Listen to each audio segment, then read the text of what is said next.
வார்கொண்ட வனமுலையாள் சருக்கம் சிறுத்தொண்ட நாயனார் புராணம். மாகேஸ்வர பூஜைக்கு சிவனடியார்கள் யாரும் காணக் கிடைக்காமையால் திருமனை திரும்பிய சிறுத்தொண்ட நாயனாருக்கு அவரது திருமனைவியாரான திருவெண்காட்டு நங்கை அம்மையார் பைரவ அடியவர் திருவேடம் பூண்ட ஒருவர் வந்திருக்கின்றார் என்ற தகவல்களையெல்லாம் தெரிவிக்கின்றார். அது கேட்டு மிகவும் மகிழ்கின்றார் சிறுத்தொண்ட நாயனார். 43, 44, 45, 46, 47 என்று 5 திருப்பாடல்கள் தொடர்ச்சியாக. அடியேன் உய்ந்தேன் எங்குற்றார் உரையாய் என்ன அவர் மொழிவார், வடிசேர் சூல கபாலத்தார் வடதேசத்தோம் என்றார், வன் துடிசேர் கரத்து பைரவர் யான் சொல்ல இங்கு இராதே போய் கடிசேர் திருவாத்தியின் நிழல் கீழ் இருந்தார் கணபதீச்சரத்து என்று மனைவியார் இயம்ப எழுந்த விருப்பால் விரைந்து எய்தி சென்று கண்டு திருப்பாதம் பணிந்து நின்றார் சிறுத்தொண்டர். நின்ற தொண்டர் தம்மை நோக்கி, நீரோ பெரிய சிறுத்தொண்டர் என்று திருவாய் மலர்ந்தருள இறைவர் தம்மை தொழுது உரைப்பார். பூத்தி அணி சாதனத்தவர் முன் போற்றப் போதேன் ஆயிடினும் நாதன் அடியார் கருணையினால் அருளிச் செய்வர் நான் என்று கோதில் அன்பர் தம்மை அமுது செய்விப்பதற்கு குலப்பதியில் காதலாலே தேடியும் முன் காணேன் தவத்தால் உமை கண்டேன். அடியேன் மனையில் எழுந்தருளி அமுது செய்ய வேண்டும் என நெடியோன் அறியா அடியவர்தாம் நிகழும் தவத்தீர் உமை காணும்படியால் வந்தோம்.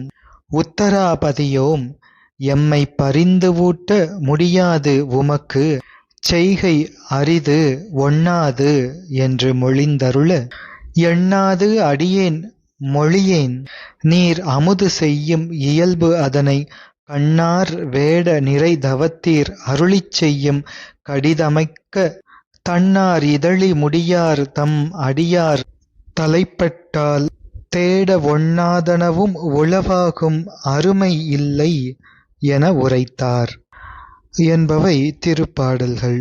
தம் திரு மனைவியார் சொன்னதை கேட்டவுடன், அடியேன் ஓய்வு பெற்றேன், அவர் எங்கு இருக்கின்றார் என்று சொல்வாயாக என்று கேட்கின்றார் சிறுத்தொண்ட நாயனார். நாள்தோறும் கடைபிடித்து வரும் நியமம் இன்று பிழையாமல் தொடர்ந்து நடக்க இருக்கின்றது, எனவே நான் ஓய்வு பெற்றேன் என்று கூறுகின்றார். அதற்கு திருவெண்காட்டு நங்கை அம்மையார் கூறுகின்றார், வந்திருந்த பைரவ வேட திருத்தொண்டர் வடித்த கூர்மை உடைய சூலத்தினையும் கபாலத்தினையும் ஏந்தியவர். தாம் வடதேசத்தில் உள்ளோம் என்று கூறினார். அவர் வழமையுடைய ஒரு உடுக்கையினை கையினில் பிடித்த பைரவ ஜங்கமர். நாங்கள் திருமனைக்கு உள்ளே எழுந்தருளி இருக்கும்படி சொல்லி வேண்டினாலும் கூட இங்கு தங்கியிருக்காமல் சென்று கணபதீஸ்வர திருக்கோயிலில் திரு ஆத்தி மரத்தின் நிழலின் கீழே இருக்கின்றார் என்று திருவெண்காட்டு நங்கை அம்மையார் கூறுகின்றார். மனைவியார் சொல்ல அது கேட்டு எழுந்த சிறுத்தொண்டர் மேன்மேலும் எழுந்த விருப்பத்தினால் விரைந்து சென்று சேர்ந்து பைரவ ஜங்கமரை கண்டு திருப்பாதங்களில் பணிந்து நிற்கின்றார். அடியாரை காணுவதில் இருந்த பேர் ஆர்வத்தினை, நம் நாயனாருக்கு இருந்த பேர் ஆர்வத்தினை இது காட்டுகின்றது. பெரியவர்களை தரிசனம் செய்யச் சென்றால் பெரியவர்களின் முன்னே தாம் பேசாது நின்று பெரியவர்களது வாய் மொழியை எதிர்பார்த்து வணங்கி நிற்க வேண்டும். தாம் வந்த நிலையை குறிப்பால் அவர்களுக்கு உணர்த்த வேண்டும். பெரியவர்கள் என்ன கேட்கின்றார்களோ அதற்கு அந்த அளவில் விடை கூறி நிற்க வேண்டும். இவையெல்லாம் மரபு. இங்கும் நாயனார் அவ்வாறே விரைந்து சென்று அடியவரின் பாத கமலங்களிலே விழுந்து வணங்கி பணிவோடு நிற்கின்றார். அவரை கண்ட அந்த பைரவ அடியார் கேட்கின்றார், நீரோ பெரிய சிறுத்தொண்டர் என்று கேட்கின்றார். நீர்தான் மிக பெரியவராய் சொல்லப்படுகின்ற சிறுத்தொண்டர் என்பவரா என்று திருவாய் மலர்ந்தருளி வினவி அருளுகின்றார் அத்திருத்தொண்டர். பெரிய சிறுத்தொண்டர் என்று பெரிய சிறு என்ற 2 வார்த்தைகளை முரண்தொடை சுவைப்பட தெய்வ சேக்கிழார் பெருமான் தெய்வ கவிநலத்தோடு கூறுகின்றார். பெரிய சிறுத்தொண்டர் என்றால் பெருமை உடைய சிறுத்தொண்டர், புகழாலும் சிவபெருமானும் மற்றும் சிவபெருமான் அடியவர்களுக்கு பூண்ட அடிமை பண்பினாலும் பெருமை உடையவர். அதோடு அவர் சிறுத்தொண்டர் என்ற பெயரால் மிகவும் புகழ் பெற்றவர், அறியப்படுபவரே அன்றி இயற்பெயரான பரஞ்சோதியார் என்பதை விட காரணப் பெயரான சிறுத்தொண்டர் என்பதனால் மிகவும் நன்றாக அறியப்படுகின்றார் என்ற முறைமையும் இங்கே நாம் காண்கின்றோம். அவ்வாறு கேட்க அத்திருத்தொண்டராகிய இறைவரை வணங்கி சிறுத்தொண்ட நாயனார் கூறுகின்றார், திருநீற்றுத் தொண்டர்களின் முன்னே சென்று துதிக்கவும் கூட நான் தகுதியில்லாதவன் என்றாலும் சிவன் அடியவர்கள் தாங்கள் என்மேல் வைத்த கருணையினால் அப்பெயர் உடையவன் நான் என்று சொல்வார்கள் என்று பதில் கூறுகின்றார். பூதி அணி சாதனத்தவர்கள் என்றால் திருநீறு அணிந்த சிவனடியார்கள் என்று அர்த்தம். சாதனம் என்று இங்கே குறிப்பிடப்படுவது சிவசாதனம். அது விபூதியும் ருத்ராட்சமும் ஆகும். எனவே அத்தகு சிவனடியார்கள் முன் நின்று அவர்களை துதிக்கவும் கூட எனக்கு தகுதியில்லை என்றாலும் தகுதி இல்லாதவர்களையும் தகுதி உடையவர்களாக ஆக்கும் கருணை நோக்கம் செய்து உயிர்களை உய்விக்கும் அருள் கொண்டவர்கள் சிவனடியார்கள். அவர்கள் உயிர்களின் குற்றங்களாகிய தீமைகளாகிய மும்மலங்களையும் இல்லை என்று செய்யும்படி செய்ய வல்லவர்கள். அத்தகைய அடியவர்களை அமுது செய்விப்பதற்காக இப்பழமையாகிய பதியில் பெரு விருப்பத்தால் அவர்களை நான் இன்று எல்லா இடங்களுக்கும் சென்று தேடினேன். இதுவரை அவர்களை கண்டிலேன். இப்பொழுது தவத்தால் உம்மை கண்டேன். முன்னை தவத்தின் பயனாலே உம்மை கண்டேன் என்று சிறுத்தொண்ட நாயனார் துதிக்கின்றார். இது உண்மைதான். முன்பு செய்த தவத்தின் ஈட்டத்தின் பயனாக சிறுத்தொண்ட நாயனாரது அன்பினை நுகர்ந்து அருளுவதற்காக சித்தனிகள் வைரவராக திருமலையாம் திருக்கயிலையிலிருந்து இறைவர் தாமே வருகின்றார் என்றார். இப்புவி வாழ அவரை காண்பதற்கு மிக பெரும் தவம் வேண்டும். சிறுத்தொண்ட நாயனாரைப் போல தவ பெருந்தொண்டு செய்தாரும் மிகப்பெரிய அருள் பெற்றாரும் அரிது அரிது அரிது. எனவே தவத்தால் கண்டேன் என்று நாயனார் சொன்னது உண்மை, உண்மை, முற்றிலும் உண்மை.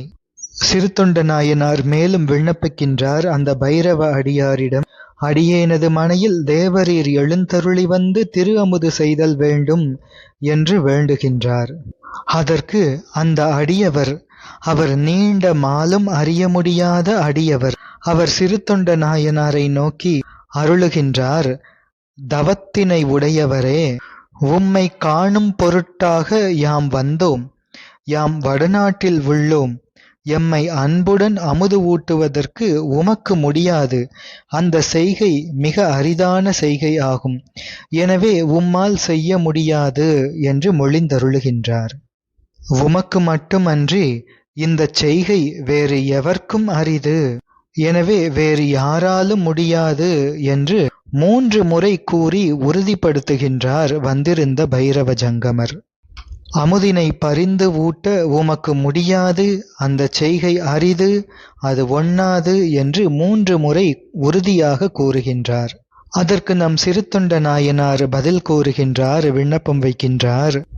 சுவாமி, அடியேன் தீர ஆலோசிக்காமல் எதையும் சொல்ல மாட்டேன்.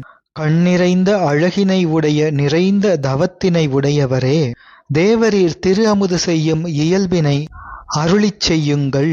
எனவே விரைவில் நான் அதனை அமைக்க வேண்டும். உங்களுக்கு ஏற்ற திரு அமுதினை நான் அமைக்க வேண்டும். எனவே தாங்கள் எவ்வாறு திரு அமுது ஏற்பீர்கள் என்பதனை அருளிச் செய்யுங்கள். தங்களுக்கு திரு அமுது ஊட்டுவது இயலாத காரியம் என்று நீங்கள் கூறுகின்றீர்கள். இறைவனாரது அடியார்கள் கிடைக்கப் பெற்றால் தேடினாலும் கிடைக்காதது கூட கிடைக்கும். எனவே எனக்கு இந்த காரியம் அரிய காரியம் இல்லை என்று சொல்கின்றார் சிறுத்தொண்ட நாயனார்.